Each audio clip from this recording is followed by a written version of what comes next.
Hello,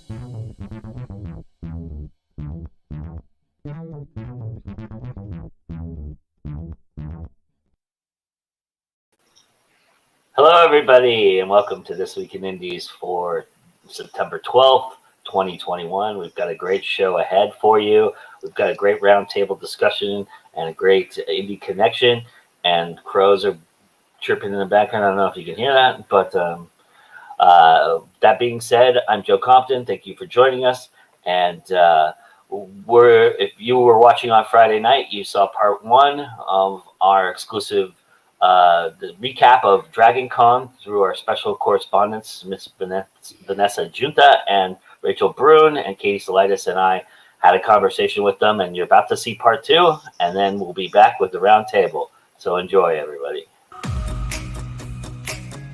Should we be doing these events just yet? My experience at Dragon Con, and because I'm in my room and, we're kind of responsible for what happens in our rooms. There were almost everybody wore their masks and wore them properly.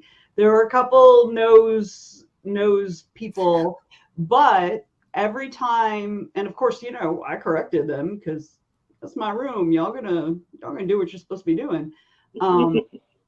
And every time I corrected anyone, I got no pushback at all.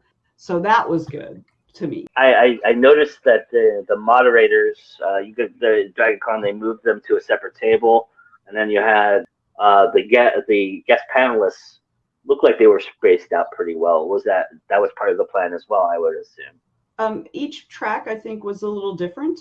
We did have an extra table, so normally we have 2 tables for our panels. Yeah. We had 3 tables, so they were definitely spaced out. Each panelist had their own microphone. All the microphones in between each panel, we wiped them all down with antiseptic wipes, and they each had like a microphone condom on it. And so we switched those out. They were new ones every time. We brought water in for the panelists. Usually there's a pitcher with water glasses or cups. But there were no pitchers this time, so we would bring water in, and even at the water stations, rather than just a stack of cups, all the cups were individually packaged. Spacing changed. It just depended on which track you were in as far as spacing in the audience. We had enough seats to where people could have a seat between each other, or they can pull out, and they were a little farther apart than normal.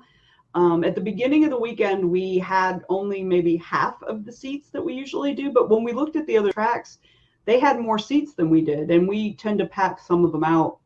But we had to be really diligent about not allowing the room to get over full or anything like that. It didn't, even the ones that were really packed, by previous standards, they weren't really packed. So one of the things about Dragon Con, and this is specific about Dragon Con and potentially other very large cons, but there's a certain segment that doesn't actually go to panels. They go to hang out and maybe go to the concerts and the raves and things like that, but they don't actually go to panels. So, which is why I feel like the panel rooms felt about the same, because the same folks who go to panels kept going to panels. So there's a very large segment, especially Dragon Con veterans, right? People who have been doing Dragon Con for years and years and years. There's not a whole lot in the panels that they haven't already seen that they care about, right? So in my social circle, my non-writer social circle, there are a lot of them who have never even been to a panel. They only go to Dragon Con to parties. So I think that's a thing. And smaller cons are not going to have that. Not going to have that as much. I mean, obviously there are parties, but people go to smaller cons for specific reasons. So I think we're going to see a difference with smaller cons. Dragon Con's a little outside the norm. And to answer your question, Katie, no, I don't think Dragon Con should have gone on. I absolutely do not think large events should be happening. I don't. We're just not ready yet. Yeah, no, I mean, we can't get a handle on what's happening with the virus. There are not enough people getting vaccinated in order to keep the variants from forming. The variants are forming in unvaccinated people. That's how the mutations are happening. They're not happening in vaccinated people. They're happening in unvaccinated people. And until we can get a handle on that, I think large events are too dangerous, because there are at least half a dozen people I know who came home from Dragon Con who have tested positive. It's sad. Yeah. We're like, it's almost like kicking the can down the road. We know that there is an end to this, but the end keeps getting further and further away from us. Yes, because current us doesn't want to take care of future us. If you're an introvert and you're wanting to get, in the industry and attend these things, what would your advice be because you can get lost in a bigger con, but you're not going to make the connections you would make in a smaller con, and small cons feel more like family anyway. But you were saying, with Dragon Con, the people that attended regularly, you've become family with as well. So, there's that aspect of it too, but that's kind of happenstance more than because you probably run the same circles all the time, and they go to smaller cons just as much as they run the bigger cons. But for an introvert, would you say starting at a smaller con is a much more viable option and a better idea? Or would you say just to get the feel of it, maybe get your feet under you, go to a Dragon Con and kind of experience the overwhelming experience that it's going to become? Introverts are going to be probably adverse to going to any major events where there's lots of people. So yeah, starting small at small conventions is probably the easiest way to dip your toe in. But you eventually do have to turn your charm on. It's like, even if you're an introvert, you prep yourself, you get ready, and it's go time, and you just have to step out of your comfort zone. To me, like, being an introvert who has spent a lot of time pretending not to be an introvert, Dragon Con is an interesting beast because it sometimes feels too big to be overwhelming, if that makes sense. Yeah. Like, I do tend to need some alone time, but you can be alone in a crowd. Like, my first Dragon Con, it was my spouse and I, and because he was down at Fort Benning, and I was like, hey, we should go check this out.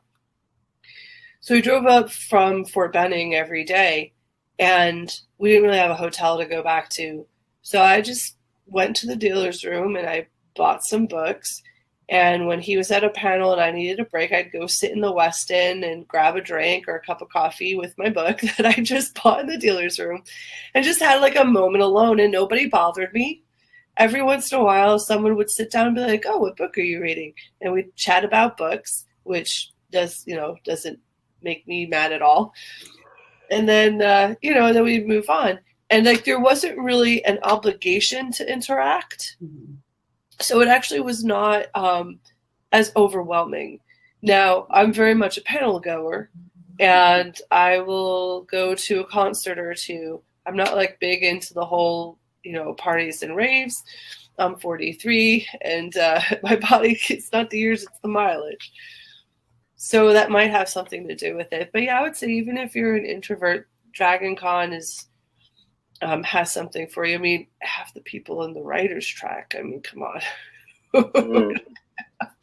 But as a writer, to speak to kind of the greater question, as an introvert, you've got to figure out how to work a con, regardless of whether you do small cons or big cons, because really, when you're stuck behind a table, they're the same beast. You've still got to always be on when you're behind the table. It just comes down to how many people you actually interact with.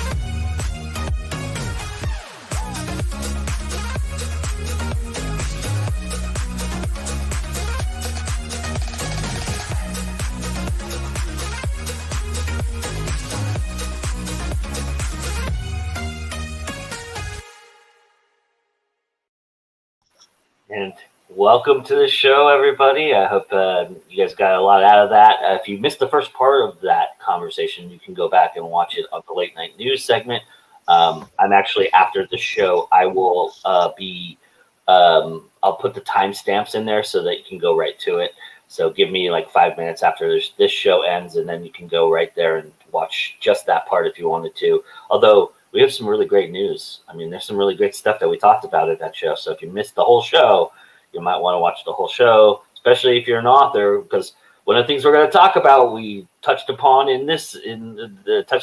of the things we're talking about today in this roundtable, we touched upon in the news as well. So, but that being said, welcome to the roundtable discussion.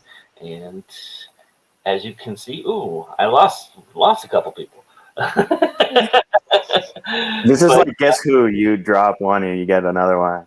Let's do this so that they look like they're. we are neither confirming or denying that Courtney and Megan are in the same car. They can dispel that myth if they want to, but it looks good, that way. Anyway, welcome to the show, everybody. Thanks for joining us. Hopefully, Nikki can jump back in, and I don't. Yeah, so. But in the meantime, we'll just keep going forward as we do. Let's, for the people that are here, let's have you guys introduce yourselves real quick, and then we'll get to speaking. So, JD, start us off, my friend. Greetings, fellow humans. I am your Double O Bananas. This is my crew. This is my weapon. I'm an indie author from Puerto Rico. I don't take things too seriously. I will never act my age, and I have 18 books published. 2 more are on their way. Due dates, stay tuned for that. I write poetry, urban fantasy, middle grade fiction, nonfiction, and whatever comes to mind. Awesome. Thank you, sir. All right. Courtney? Hi, I am Courtney, aka CL Cannon. I am the owner of Fiction Atlas Press, and I'm also an author. I do a few things here on Go Indie Now, like the Indie Connection and the monthly marketing tip. And I'm excited to be here. We've got an anthology coming out called From the Deep that you guys should go check out. It is about mermaids and pirates and krakens and anything that comes from the ocean. It's going to be really cool. It's coming out September 29th. Awesome. That's awesome. All right. Megan? I am Megan Morgan. I am the author of The Altered Wake and the upcoming Altered Rise. The editing is done. And yeah, I'm just working on book cover and stuff like that at the moment. So we're coming to the finish line on that one. And now I'm working on something about like bad unicorns and society. I don't know. We'll see how that goes. Awesome. Oh, welcome. This is the win for today. That's the comment that wins today. Morning cup of Joe. Yes. Hello, everybody. That's Double nice. fisted. Nice, yeah. By the way, Nikki said that. I'm jumping on the two fisted. And you were well aware that Rebecca's in the chat, right? So. Yeah, that's why I also said it. But welcome. So I sent an article out, and we touched upon this on the news segment on Friday about there was an interesting little conversation that happened between some people in the know about the differences between Ingram and KDP printing, and the idea that there was this within the industry. It seemed like there was this thought that maybe they were mirroring one another, that they were going to work together, that there was some kind of thing that was going on, and this article completely blew that all up. It just kind of was like, no, screw you. Ingram is Ingram and KDP is KDP. And for people who don't understand what I'm talking about, we're talking about how books are printed and how we as indies, produce books to give to people, or not give, but sell. And you can give if you want, but that's up to you. But in terms of having actual hardcovers, which I think right now, I looked at the latest numbers were showing, and again, yes, I know it's math and it's early, I apologize, but the latest numbers were showing that paperback sales are on the rise, and they're in big demand, and actually Barnes & Noble produced a profit for the first quarter, first time in a quarter in probably years. So people are trying to get out. They're trying to find something to grab a hold on. And I think a lot of people are stockpiling too. So, the average book sale is like 3 or 4 books per, cycle. So that's pretty interesting too. So that being said, with opportunities out there, we were just kind of talking in the private chat about how we're kind of, skeptical about going to these cons and participating and being a part of them, especially in spots where we know, hey, the vaccination rate's not so great, or there's places that's a little sketchy in the terms of the idea, or the rules. And obviously we just showed what we were talking about at Dragon Con and how that went. I'm kind of curious from everybody here, what have you guys been using for printing? What have you looked at? And I mean, I know that we talked about on Friday how Ingram was the cheaper option and it had a nice thing, and then Katie showed the difference between the books that she had. She had printed one on KDP and one on Ingram. And so I'm curious if you guys have tried either. What is your thoughts on when you're looking at printing books, and where you stand, and maybe what you thought of the article as well. And we'll bring in NIKKI here. Hi, NIKKI. Real quickly, tell everybody who you are. Oh, hi, I'm NIKKI Nelson Hicks. Really quick, I just write weird fiction. I write a lot of horror, science fiction, pretty much anything that has a good murder and a monster in it. So go ahead, go back with the stuff. All right. So jump in, everybody. Tell me what you thought and where you're at in terms of printing stuff. I know that there's probably a couple events that you guys are probably looking at, maybe even in 2023. I don't know. Is it 2023? 2022. Sorry. Maybe even 2023. What is that thing called time? What does time mean anymore? Time means nothing. Exactly. You're lucky I know it's Sunday. The only reason I know it's Sunday is because StreamYard tells me it's Sunday. That's the only reason I know it was Sunday. But time means nothing. Anyway. Come on, jump in. Let's talk here. Okay, I'll have the lame answer. I'll be the lame answer. Trust me. No, lamer than me. Yes. I basically print everything through Amazon just because, first off, it's the easiest. Second off, if you commit a mistake and you have to make a correction and whatnot, you can upload how many times you need a cover or a manuscript file, and they won't charge you. So for someone who should have his shizzle together but doesn't always have it together, that is the option. It's not my favorite because of who I am supporting and where I am selling my books, but the other reason is that I'm like, I used to push for people to buy through Drafted Digital or other websites, and you would have to do like 10 times the effort to get a 10th of the results. So it was ridiculous in that sense. So I basically do everything through Amazon just because it is the simplest one, the lowest cost, and the one that allows the highest error rate or correction rate without penalizing me. Okay, so we're twinsies then. That's exactly what I was going to say. I mean, I do have some stuff on Ingram, but Ingram is expensive, and if you screw something up, it costs you, I forgot how much it costs. It costs you more money to fix things. Amazon, man, if I screw up, I just redo it, and they don't cost me anything. So yeah, we're twinsies. Yeah. I am the exact opposite of both of y'all. Because you're a responsible adult, and out of all of us, you're possibly the most organized. I am the worst. I love Ingram. They've got like a better print quality. They are kind of slower. It does take a lot more effort and time, but the outcome is just, it looks so much nicer. I have less defective books come from Ingram. And I make more of a profit from them. And then see, I'm also a member of Ally, or I think you can also do ABPA or something, some initials that I can't remember, but there are a couple organizations out there that you can join. Yeah, that one. Independent Book Publishing Association. Yeah, you pay a one-time fee. You get all kinds of resources. They will look at contracts for you. They give you free upload and revision fees. Upload and revision codes from Ingram, and there's a whole bunch of stuff that they do. It's really worth it. They also have a referral program, and I usually refer a couple people a year, and I make back what I actually spent on my membership, and plus saving on all the fees. It helps a lot. So that's the way to get over that money hurdle that Ingram has. But the only problems that we have with Ingram really are when Amazon says that our books are not in stock, and that's kind of what the article went over. Yes.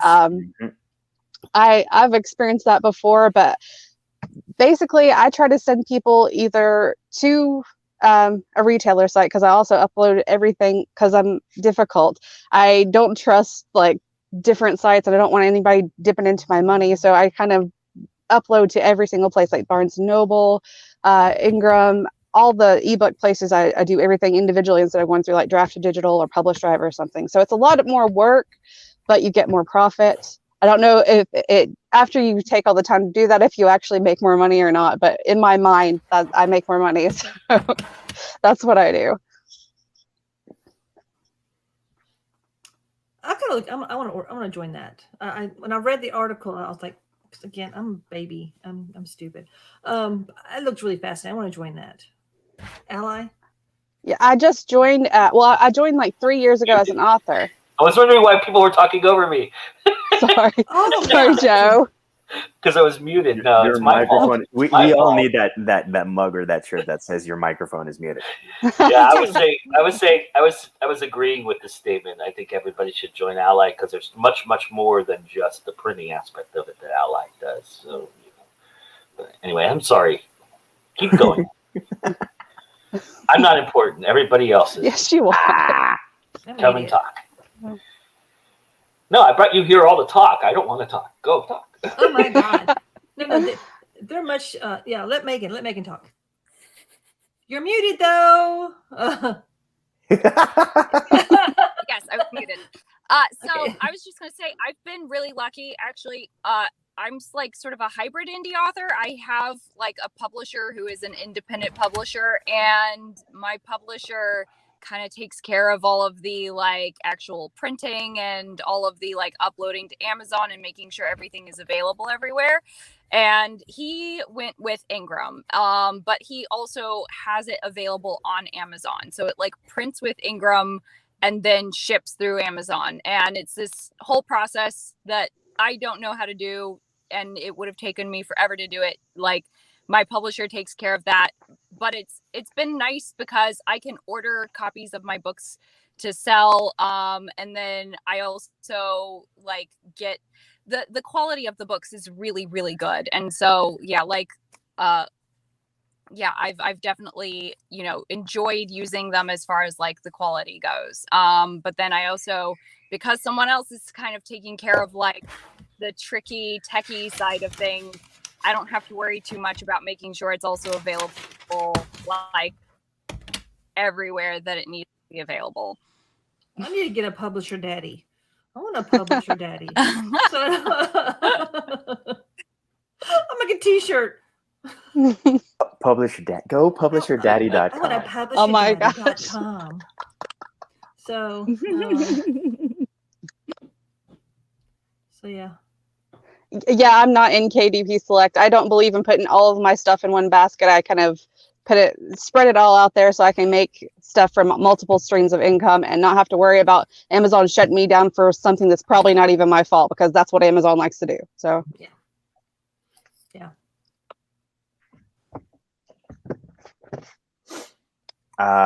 And Margaret, the work that I'm referring to is all the projects that I'm working on. I just finished integrating all the beta feedback on one project, so I'm finishing that one and finishing the cover and tweaks on that one.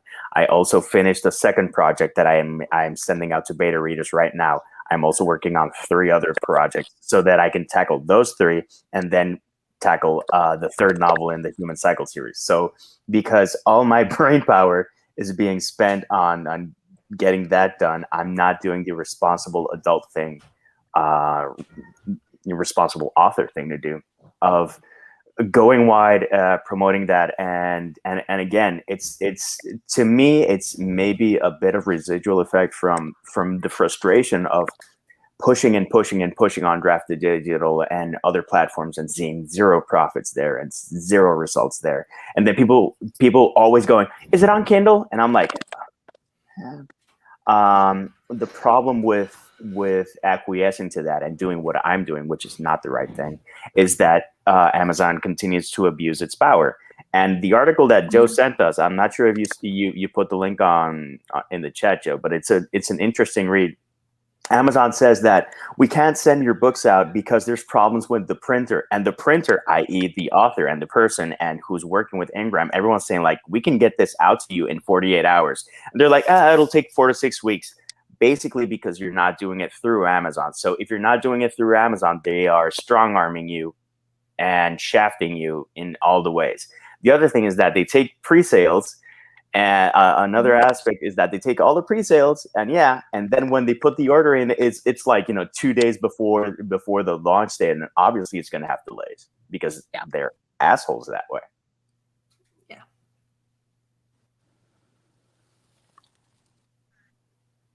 Yeah, Amazon has definitely always, like, it's a gift and a curse. It's like was one of the first places that allowed indie authors to really like access the market at large. And it knows that. And to say that I feel like at least 50% of the time that I am on a Go Indie Now show, we're usually talking about Amazon and some like shitty thing that it's doing once again, like half the time, because it really is like it's that bad.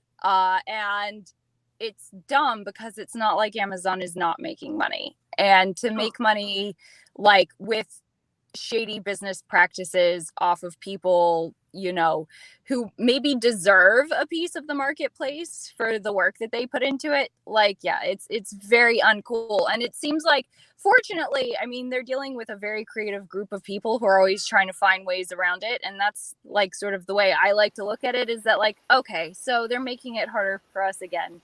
We'll figure something else out. And so then they're going to have to make another policy to like shut that down. But we're smarter than they are. I hope so. Because my problem is, being as a creative, I want to spend all of my time working on the thing. Just writing a story is hard. Okay, it takes a long time. It's extremely exhausting psychically, emotionally, physically. You're working on the story. Now I have to suddenly be a business person as well. And that's not how my brain works. You throw money at me, it just closes down like that. That's why I need a publisher daddy. I need someone who will go, I will take care of all of your all the adult things. You just go over there and play in the sand pile. Okay, that's what I'll do. I'll go play in the sand pile. That's what I want. I'm trying to learn more. I am taking notes like crazy, because this is what I do. Learning from you guys, because you're much smarter than I am. And it's fascinating to me, but there's so much. It's like falling in the middle of a huge cocktail party and you don't know anybody. So you're just taking it's really, to me, frustrating. And also dealing with Amazon is like dealing with the devil. When you do tell people all your stuff's on Amazon, they're like, I understand that and I hate that, but unfortunately, until I get picked up by one of the big five, this is how I get my shit out. It's just the way it is. So you'll never leave us. You need to be indie forever. I think I'm always going to be indie. I just don't like the idea of being put into a pigeonhole where I have to write a certain way. I like to be able to write my own way, make my own worlds. And I hate when I go to a lot of writers conventions and writer cons, and they tell you all of these things that this is what they're looking for. And you can't kill the baby. You can't kill the dog. Well, I'm killing all the babies and all the dogs because I want to. I hate that. For me, being from Puerto Rico, I've often been asked why I don't write stuff in own voices. And I'm like, because I haven't gotten to the point where I have that project percolating and saying, again, that word has been resonating a lot with me, percolating. And I don't want to do something to sell. I remember when I released Only Human, people were like, yeah, vampires are selling like hotcakes. And I'm like, I didn't do it because I was writing to market, and I don't think I'll ever write to market. And I think that's one of the first things that someone can do to kill their creativity, write to market, because you write to market, finally get the thing done, get the thing published, and then the market has changed and you're screwed. The market's changed. Yeah. Mm-hmm. You worked 3 years writing a vampire book, and now we're on to angels. Okay, what do I do now? It's a vampire. I've got vampires and angels. And there you go. You got all the things. Just put everything in there. It constipates me if I start trying to write to what someone needs, because I just can't. I got enough issues. I don't need that kind of issue. So no, I understand. There's some really great stuff in the chat too. Our friend Miss Morrison out there, she's watching us on Twitch. Thank you, Diana. I appreciate that. I need some Twitch viewers. She says, you have to make things available on Kindle, but you don't have to give control of your book to Amazon. I do Amazon separate and use Ingram Spark for everything else. I agree with Courtney. It's a prettier book that way. And she also wants to make you aware, Courtney, that she got your file. Yay! But then Margaret also said, asked this question. I posted this earlier. It says, I'm sure you all have seen all the supply chain problems coming down the pike for the fall. There has been some salty tweets in the past few days. I've heard a mixed bag. Obviously, because of the pandemic, everything has been impacted. Since I work in advertising, I work in several categories and several accounts. So I've seen how it's been impacting landscaping and also car parts. And I've also seen how it's impacting, if you see the news, how it's impacting car manufacturers because they don't have the chips to do the cars. Right. So that, and obviously the cost of wood is ridiculous right now. So I've seen people that have had to push their publishing or their launch date. And Zachary Steele from Broadleaf Writers here in Atlanta, he had to push back his release date. I think it was 3 or 4 times because of that. But then I saw another article saying that they're not having that problem with the chain. Maybe it's because it's at a smaller scale. Maybe they have different suppliers. But everything's been impacted, and you have to see how you adjust and adapt to that. Again, what's real and what's fake, and what is people blaming other people so that they don't get the blame. That's the how much of the truth do we really want to know, though? Right. Yeah, and Diane also says she said Margaret is right. Keep in mind that Ingram had problems with supply since the start of the pandemic, and they will continue this fall. You'll have to give yourself more time to order than you usually would. So keep all that in mind. Yeah.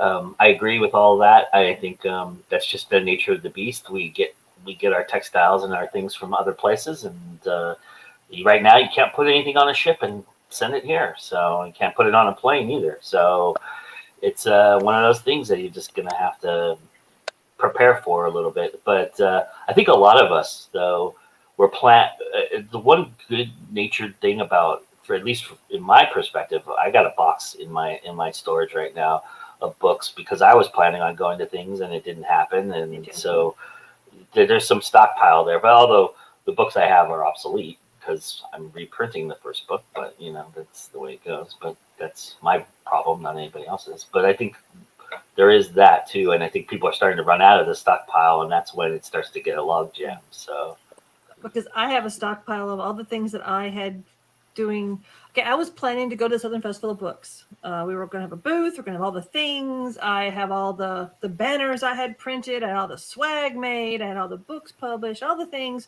boxes and boxes upstairs in my bedroom. And then last week we found out they've canceled the Southern Festival of Books. You're like, boom, boom, boom, boom. All the things you bought, and you just kind of, okay, fine. Well, I'll just use it at another con, and I'll just wait. Luckily, books don't expire, unless, of course, you do change like the cover or something. It's very frustrating because it's a lot of money. It's a lot of money you're putting towards something, and that just boom, boom, boom, boom. But it's the nature of the beast right now. It is a pandemic. We don't want to continue the variants, and I understand that. I agree with that. Quick question: have you guys had any issues sending your books directly to people? I.e., people buy directly from you, you sign, dedicate, and send along. I haven't. It might take like a day or two extra, but it's not something that's been impacted. The thing is that depends on the place. In Puerto Rico, there are some places that are having huge issues with it because of the distribution center. And the thing is that Puerto Rico actually distributes to the rest of the Caribbean, to the U.S. Virgin Islands and the British Virgin Islands. Perhaps, not sure, because I think that would be a conflict of whatever. Because obviously, half of an island is from France, the other half is UK and whatever. But distribution there has been dicey at times, and I've had issues, but it's gotten better, and then it gets worse, and then it gets better. And I'm wondering if anyone has had any issues, but apparently not. So no, not at all. It's just going to the post office with a mask and then seeing people coughing and not having a heart attack. Steps.com. Right. I just put it off online. Pirate ship. Yeah. So yeah, that's what I do. It's just easier that way. Diane says, nods, I'm a hybrid author too. I went to indie for the latest book because first of all, it's hard to sell a cross-genre book, and second, I wanted to fully creative control. We have plans for RPG material based on it and a whole lot more. Securing rights for stuff from a publisher can be challenging, especially if you're a mid-lister and not well known. Yeah, exactly. Yeah, I really lucked out with like the publisher that I have because I just sent my book to him for like editing and formatting for the actual Kindle version, and then he picked me up, and like I said, I still have upfront costs on my end, so I'm like very much like still, but then I just have someone taking care of the tech side of things that is impossible for me. Yeah, the publisher I used to work with, we just kind of came to a different crossing the roads of where I wanted to go, Sure. where he wanted to go. You know, it just didn't. I am working with someone right now who eventually might be interested in some of my work in progress right now. So we will see how that works out. But that's in the future. I'm thinking about that. But yeah, I just unfortunately, I'm daddyless right now. Just me. So You're smart though. You're figuring it out. It just does I'm stuff when it's figuring it taking that out. energy. That loss of energy and that loss of time is the bummer. It is, but what are you gonna do? Yeah, there's so much, quite frankly, to this business, and it is a business. I understand that. As an artist, I have to put that part of me aside and realize this is a business, and there's so much to it. I mean, I'm actually kind of what do they call like a story fixer. I have a lot of people come to me with their books, and I read the books, and I give them, edits and ideas of maybe you should change this to whatever. I just kind of help with that kind of stuff. And there's so You're a much. content editor. Yeah, I guess it's a content editor. So, but there's a woman I'm working with right now who has a series of books she wants to write, and of course, like, well, please write the book first. But she just keeps sending me all the outlines, and I'm like, that's great, write the book. But she wants to write a children's book. But again, that's a huge spectrum. What child do you wish to? I mean, so she's still working on it. She's a baby. She's never written before, but she has a really cool idea. If she really ever gets this thing done, it's going to be a cool hook. Oh, if I had a nickel for everybody told me they had a cool idea. I know. Or they want to give We it would to have you. Fort Nickel. I've got this great idea. I'll share the rights with you, and you do all the work. No, I don't know about you guys. I don't want to segue, but I have to. I've got I have this great idea. How about you write it? And it's like, but we publish under my name, and I'm like, that's ghostwriting, and I don't ghostwrite. No, it's not I don't mean ghostwriting. You just write. And I'm like, that is ghostwriting. That's ghostwriting. I do not ghostwrite. I do not tell people when I sit down on a plane, I do not tell them that I'm a writer. No. Because I'm going to spend the entire flight hearing about their book idea every single time. You don't say Well, at cons, you can't avoid it. You can't avoid it at cons. Because they'll just go, oh, and what's your book about? Oh, you know what? I had this idea once about a vampire. Yes. It got out in my office. It got out that I'm a writer, and this guy came up to me and gave me his photocopied book that he wrote. He said, I want you to read this. Will you read this and tell me what you want to do? Blah, blah, blah. And I'm like, okay, sure, I'll give it a read. And it was plagiarized from all these different websites. It's all about his battle with, what was it? Something dealing with digestive issues. Anyway, so I'm like, it's a really cool idea you've got. You should write your story. You can't publish this. This is plagiarism. You will be sued by 1,000 people. And he got really upset with me and called me all kinds of names. You think you're so good? No, I'm nothing, baby. I'm nothing. I'm simply telling you, if you try to publish this, you will be sued. You've got a really cool story. Write your story. And people don't understand that. Write your own story. This is my issue with social media at times, especially TikTok lately, is the TikTok is littered with get rich quick schemes and a lot of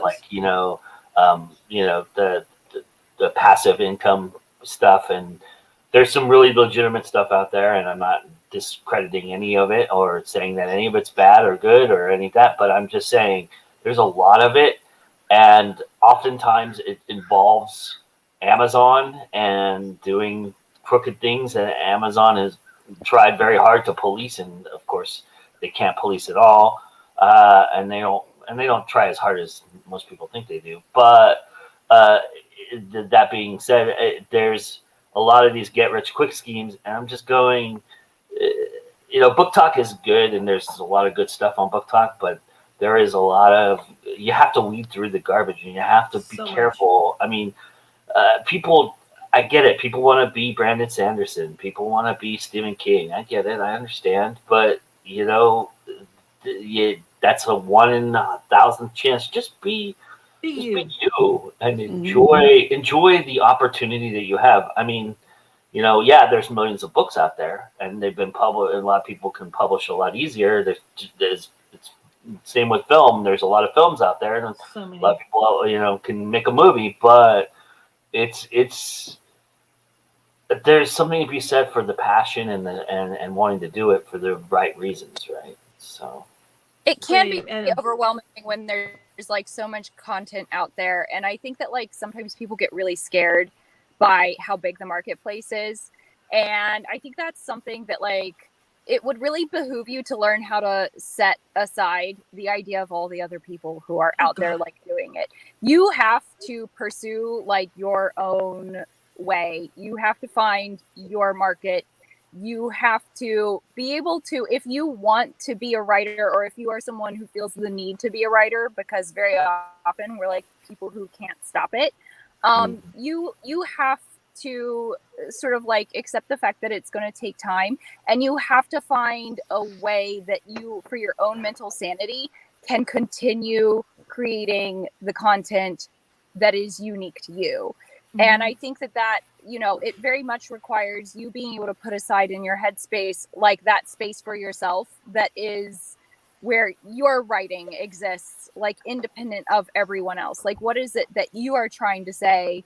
And I think if you are able to do that and not be, you know, like scared by how many other people are out there, by market trends, all of that, just create a like backlog of content that is your content, that isn't like anything anyone else is doing.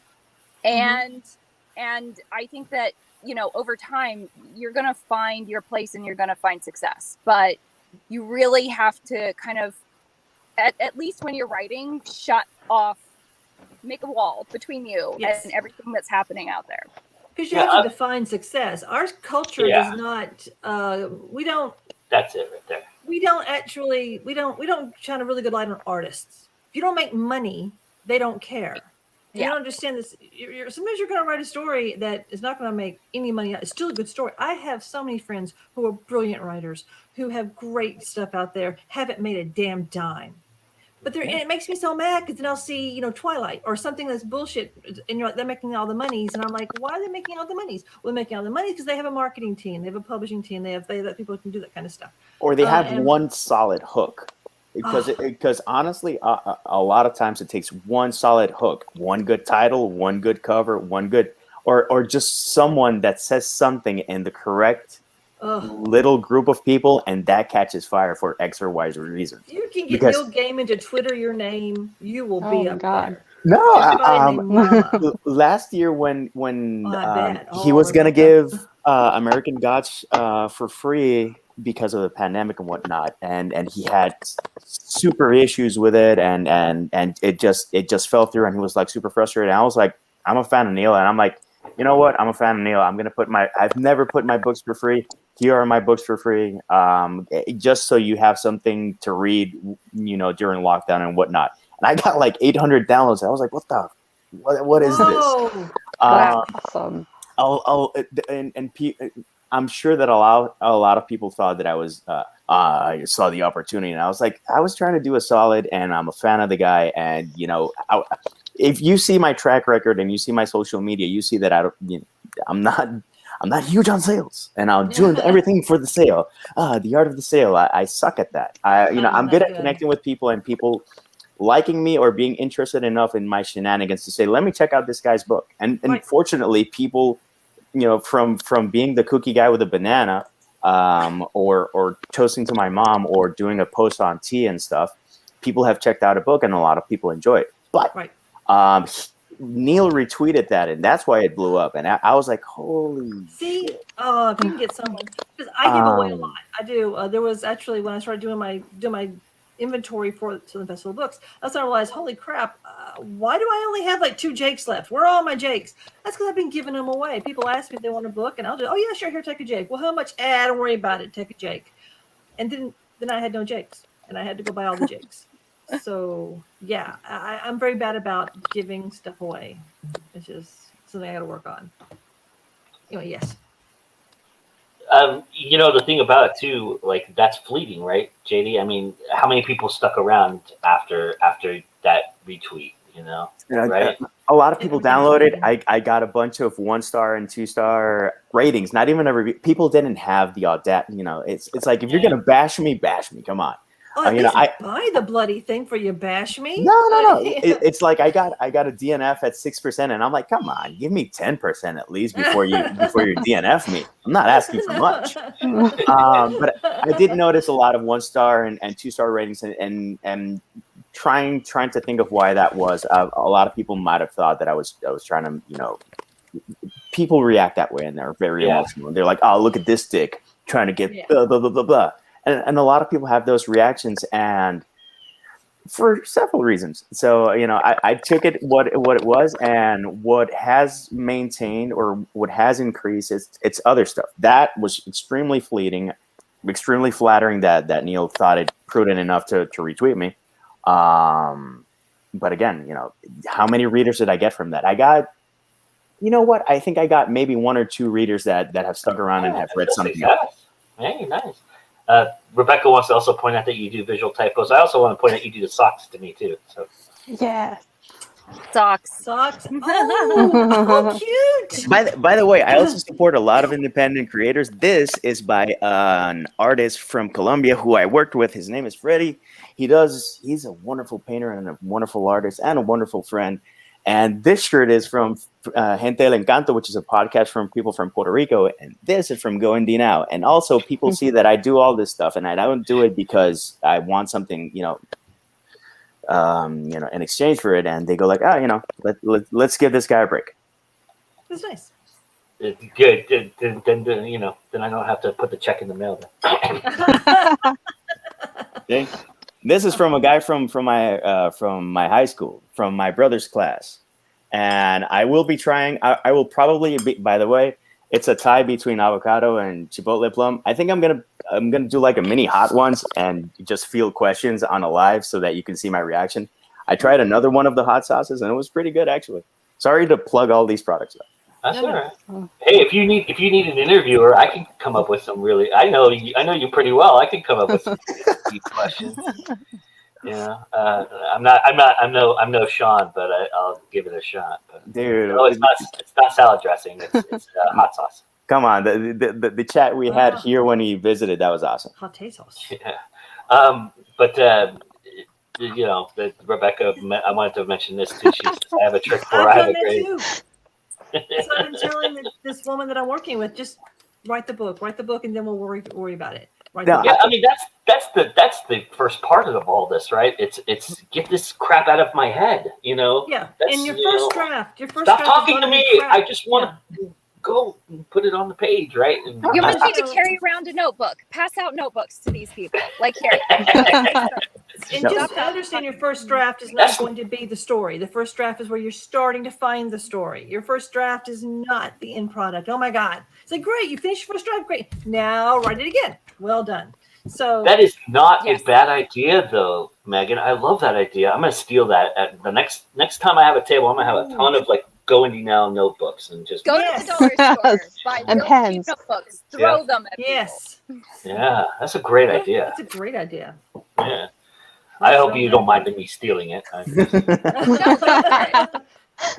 Checks in the mail. Yeah. Speaking of check being in the mail, I owe somebody, and she's right here. The opportunity. I like to put you on the spot whenever you're here live. For this. Of course. So tell everybody what they could expect here in the next 5 minutes. For the next 5 minutes. Oh, we are going to be doing the Indie Connection on The Devil Makes Three, and it's an awesome book. I got a special edition from Fairy Loot, and so that's why it's so pretty on there when you'll see it here in a minute. And it's an awesome book, and you should read it, and you should also check out the 4 indie books that are kind of like it. So nice.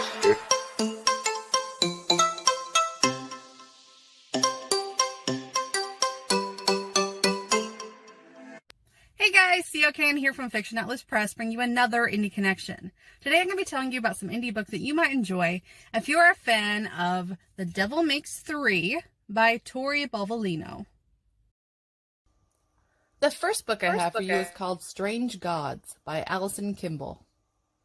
Spooky arrives at a wilderness boot camp for troubled teens with 2 suitcases and an ultimatum. Either she keeps her head down over the summer, or she won't be allowed home at the end of it. All she wants to do is survive the pyros, bullies, and power-tripping counselors, get through senior year, and start her life somewhere new. She'll do just about anything to protect that future. But when an encounter with another camper goes awry and ends with Spooky hiding in the woods, something else finds her. Something ancient and powerful has sent out feelers, hoping to catch a human alone. For its purposes, one human is as good as any other. Even a delinquent teen will do. If Spooky wants to survive to see any kind of future, she will have to figure out how to gain leverage over a god. And as if the one wasn't bad enough, a pantheon of dark entities are lining up between her and the life she's always wanted. The second book I have for you is called Lawless Kingdom by Natalie Bennett. When something is forbidden, it becomes maddeningly tempting. Judas Barron, wicked blue blood, and heir to a severely twisted cutthroat society. Everyone knew who he was and what crew he ran with, a clandestine group of filthy rich kids surrounded by ominous secrets. Secrets that were rumored to be dark, dirty, and stained with blood. It was never my intention to get tangled up with them, but Judas and I had a secret too, one he was determined to make sure I took with me to my grave, which meant keeping me by his side. Now, forced to be part of a savage coterie, I start to see his world through a new pair of eyes. It isn't too long before temptation becomes something dangerous and wild, breeding the sickest kind of infatuation. And those secrets Judas keeps, they're about to tear my life apart. The third book I have for you is called Master of Salt and Bones by Carrie Lake. Meet the Devil of Blackthorn Manor. When I was a little girl, I dreamed a handsome knight would come and rescue me from my wretched mother. He'd ride up on his white steed and break the curse I've been fated to carry since the day I was born. Funny how things changed over time. How the fairy tale twisted into something far more crooked, darker than I ever imagined. In reality, my knight is scarred and broken, living alone in a castle of bones that overlooks the sea. He isn't searching for me. He never was. Lucian Blackthorn is as cursed as I am, and equally shunned by the locals, the fishers of men, who believe him to be the devil in the flesh. Perhaps he is, with the way his amber eyes draw me in, ignite me like an infernal blaze. And the sins he whispers in my ear are as wickedly intoxicating as the man himself. Yet his touch is heaven, and his will is my weakness. He calls us forbidden, an unsalvageable tragedy with no happy end. Maybe we are, but in this story, he's the one who needs saving. And the last book I have for you is called The Woman in the Library by Sulari Gentile. In every person's story, there is something to hide. The ornate reading room at the Boston Public Library is quiet until the tranquility is shattered by a woman's terrified scream. Security guards take charge immediately, instructing everyone inside to stay put until the threat is identified and contained.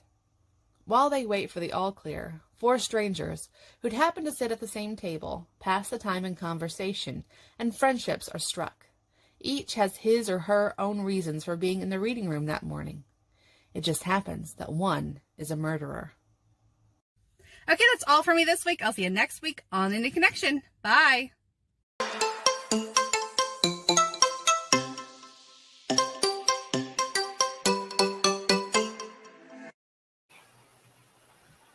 I have to agree with this statement, of course, and it's all her, man. You know that. Courtney's the best at this. I have to say, I have 2 observations about this week's episode, though. Number one, you make like the most haunting, darkest book sound really cool. The way you were describing it. It was almost like it was like the Fonz telling me how to pick up a woman. You know, it was that's how enchanting and intoxicating that those descriptions were. I mean, obviously, I know you didn't write them; those are the blurbs of the book. So kudos to the authors who did that, because that's fantastic. Also, the covers are just amazing. And that last book, I was thinking, wait a second, did she throw us a curveball? Because that last book looked like it was out of place, and then you started reading the blurb, and I'm like, oh, that's the best one. I bought it. That's the problem. Like you don't know how many books I've bought because of the indie connection. And I'm like, ooh, we're getting that one and we're getting that one. That's awesome. No book buying bans for Courtney. No. By the way, folks, if you wanted to know how you can get on the Indie Connection, Courtney has a sign-up form on her Google Forms that you can go and check out. And I don't know how you I just send your book and she'll figure out how to put it in there. I think that's the way it works, right, Courtney? Yeah, you just it asks you your book title and your email and what the book's about and the genre, kind of like a book that you think might be similar to it. So I can kind of go through there, and when I find a book for the week, I can see what might actually go with it. And sometimes I'll just go into the forum and pick a book. And if I've got a few that are the same, so I usually get at least one book off the forum a week, sometimes more than that. It just depends on what I have in my own personal library. And then sometimes I go and buy stuff so I can do it for the Indie Connection. So eventually you will get on the show if you fill out the form. Yeah, I'll find the link, Diane, and put it in there for you. I'll do that while other people are talking. JD also wanted to mention you need to do carpool interviews like James Corden. I could do that. That is a great idea, except I can't sing. So. Although people would have to go to Tennessee to get in your car and do the interview. Although you could probably do it this way. You could do it the way that you have it. Let me do this real quick. Show people. You could do it like this. Me and Megan can just do it right now. It's not safe to come to Tennessee right now. I promise you, just don't come. Yeah. It's not really safe to go much anywhere. Right? No, but so I mean, I wanted to mention this too while we had a lull. There was a nice little comment here that I passed up because it wasn't about the topic, but it was a funny comment nonetheless. Hang on, let me find it real quick. Oh yeah, here it is. Nikki, Margaret wants to know if there's a name for the handsome skeleton behind you. I need a name for him. He's just a guy who sits back there. I just put hats on him and usually a chicken head sometimes. Give me some names if you want to. Put them in the comments. Maybe we'll name the guy. I would say, I think we should have a contest for that. We should do like a naming contest. Name Nikki Skeleton. She's on here enough. So. Boom guy. He could be my he could be my publisher daddy. Name Nikki's boner. He certainly looks like he's got he's got something to show you. It's kind of weird the way he's positioned, but he's got good posture. He is good posture. He's Pilates. So Logan, ever ready? Does that work for everybody? Oh my gosh. All right, so you all talk for a moment while I go find the form link. Actually, Courtney, can you put it in the private chat for me real quick, and I'll post it. Yeah, let me find it.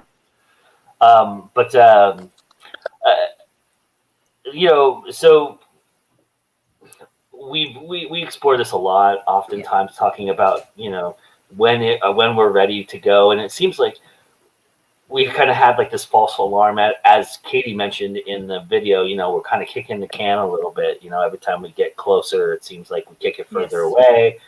And we all were planning on doing some events. I know I have a couple that I was going to plan to go to, and then JD had Puerto Rico, and they moved that away, and then Nikki has her Southern books, and so I mean.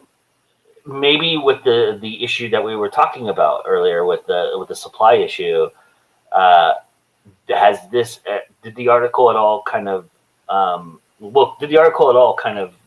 push you toward one way or the other of printing and thinking about it, or maybe this chat did, I don't know. But also in that respect, are you thinking about books right now? Is that something you're thinking about? Or are you thinking about always thinking about books? Yeah. Well, I mean, but buying some to put out there. I did buy, but I would probably send to a bookseller to see if that how that goes. Stockpiling stuff like that. I don't know. And if anything, this chat and what we read about, I said that I was going to give myself 2021 to commit all the mistakes and publish all the books, and then 2022 I'm going to really back in or be a bit more responsible as an adult. Who knows? It might be the year I finally grow up. I hope Never not. grow up. I Growing hope up's not. a trap. Don't believe in it. But seeing Book Baby as an option, I don't know how viable it is. I don't know anyone who's tried it. And yeah, they're obviously gonna pimp and pump up their product and say they're doing awesome and that their numbers are blah. Again, I work in advertising. I know all the people talking all the hoopla to push their product. The lying. Yeah. So I don't know how good it is, how effective it is. Maybe it is awesome and we're missing out. I've heard good things from Drafted Digital Printing, but that's like a spinoff from Ingram. So basically, it's not that you're doing it through Drafted Digital; it's that you're doing it through a front for Ingram. What I have heard across the board is that Ingram has more consistent and better quality, and KDP is more forgiving, but they're assholes. So. And through Ingram, you can actually get through brick and mortar stores, right? Through Ingram Sparks. I mean, Ingram is, although of course brick and mortar stores are going the way of the dodo as it is, which makes me sad because I love bookstores. I mean, I think you're always going to see at least a few bookstores. I don't think that it's necessarily going to go away. I think that going straight Amazon is always the most convenient option, and they make it that way for a reason. So there's it's totally valid if you are getting into publishing to go Amazon, to use their services, and also just realize that at some point down the line, they're probably going to fleece you, and you might want to have a backup that you've researched. Yeah. And that's we are enjoying a time now as indie authors when access is incredible. It's so much bigger than it used to be. It's great to take advantage of that. And you always have to be kind of conscientious of the fact that you're probably going to pay a price for that access, whether it be Amazon making it more difficult for you to get out there if you're using something else, or Amazon just straight up, taking money out of your pocket if you go with them and have convenience. So yeah, it's a tricky thing, but it's also we get to be here and we get to use this stuff and we get to do it. And that I think is the really phenomenal thing. It's just sort of you just kind of have to, and it's a good thing and a bad thing. As you get older, it's a good thing to be okay, I'm going to have to learn this new thing. I might not want to, but you don't want to be sitting comfortable in your job, I think, because then you just get old. What do you think, Courtney? What did the article do for you? Just reaffirm that you're doing the right thing with Ingram, or what do you think? Yeah, I'm pretty happy with Ingram. They are taking longer, but everyone's taking longer because of the pandemic. The quality is still good, and I feel like they make the best books. They make my books available with their into different bookstores and stuff. So I'm okay with them. I did think that Book Baby coming onto the scene looked like it was going to be pretty cool, especially if you need some books fast for an event or something. I am curious to see what kind of quality their books will have if they are using a faster printer and things like that. So I might try them out just to compare and see what their printing looks like compared to Ingram and to KDP. But for now, I'm probably just going to stick with Ingram. So they look like they're going to be super expensive though. So, but they look amazing. The book, the sample books they put out there. I mean, the Book Baby, you kind of they teeter on kind of vanity pressing a little bit with the way they do their model. So it's kind of like this little tightrope that we're kind of walking with them a little bit, because you know how I feel about those guys. I'll call those guys out in a heartbeat. Yeah. But and they've kind of got that model a little bit, but they have a good enough reputation right now, and they're still rated pretty highly on Ally for the most part at the moment. But I'm curious how quickly that changes if they start charging indies, especially higher pricing for these books. And look, they can justify it with the quality.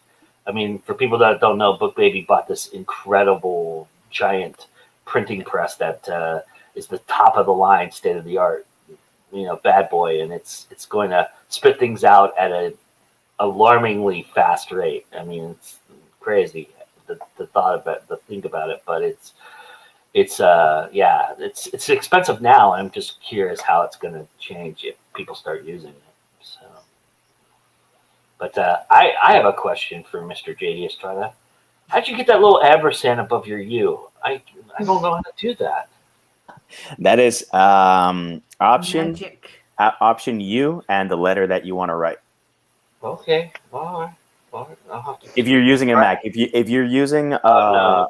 if you're using a PC, I'd have to look. It's been years since I used those codes. And the whole alt 164 for a Nene. Eventually they had simpler toggles, but I'm not sure what the current toggles are for that one. Mm-hmm. Yes, that. I'm not. But so. All right. Well, I think we've exhausted this topic. I really appreciate everybody coming and hanging out. We're down to umlauts. We've exhausted it. But let's have everybody tell everybody where they can find you. We'll go the opposite direction this time. So, Courtney, start us off. You can find me basically anywhere on the internet under CL Cannon author, except for Instagram, where I'm CL_Cannon. And you can find me on clcannon.net or fiction-atlas.com. We got lots of cool stuff going on. We got that new anthology, From the Deep, comes out on the 29th. You can find that pretty much all over my social media right now, pretty much telling everybody on the street about it at this point. But it comes out on the 29th. And then we've got a new anthology coming out called Wicked Wishes that is actually accepting authors accepting submissions right now until January, and that's a Be Careful What You Wish For anthology, and it's going to be really cool. So if you're an author, or if you want to try to be an author, some of those people out there that have a story and you haven't written it yet, then you should submit. I actually looked at this one and thought about it, but I got too much going on. I'm sorry. That's all right. Megan, you want to tell everybody where they can find you?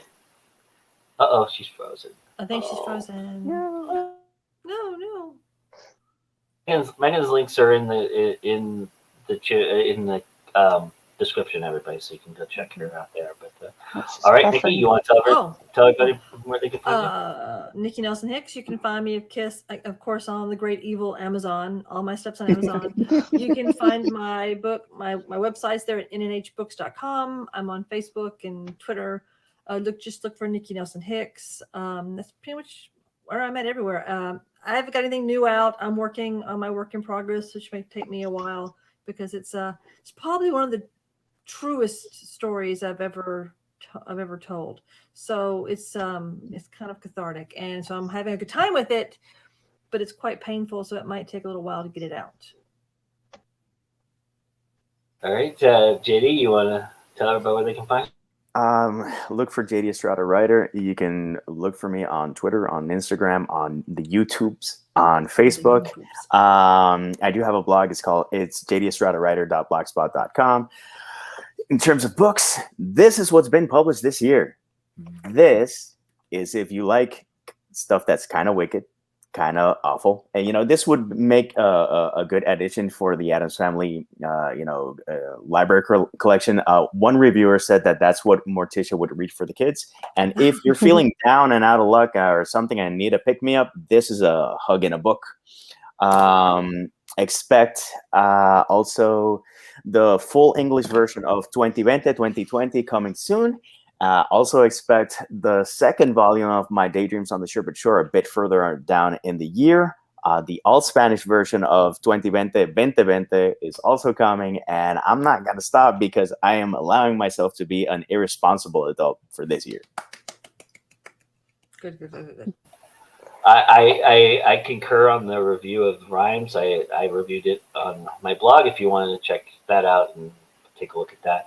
And yes, I do have a publisher breathing down my neck and the cattle prods. But I've got the saddle sores to prove it. But threaten him with a good time. Yeah. Yeah. But I'm Joe Compton, and yeah, I've got a book out there. You can go find it. And you're at Go Indie now, so you found me over here. So you're here, so good for you. Go explore. I just released a new Origins episode yesterday with the amazing and awesome Jennifer Ann Gordon, who, if you don't know, has some incredible creepy,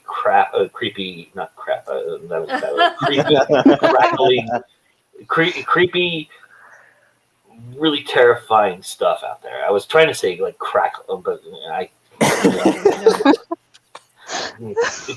but Jennifer Ann Gordon's awesome, and this is a great conversation, and she really goes into like the psychology of things about how she creates characters and stuff like that. So go check that out. We also did the late night news on Friday, which was, if you were here earlier, you saw part 2 of the Dragon Con conversation. We had part 1 in that show. So go check that out as well. And we have more shows coming. We got more stuff going on. And, as always, it's always time to go indie now. And with that being said, we will see you next week and all through the week. And, I forgot to mention real quickly, Monday night, this Monday, tomorrow, 9 p.m. Eastern, or is it 9? I think it's it's 10 p.m. Eastern. 10 p.m. Eastern. 21 Grams is back, and my first guest to open the season is the awesome AJ Mulliken, and we're going to talk. We're going to talk about her genre and some incredible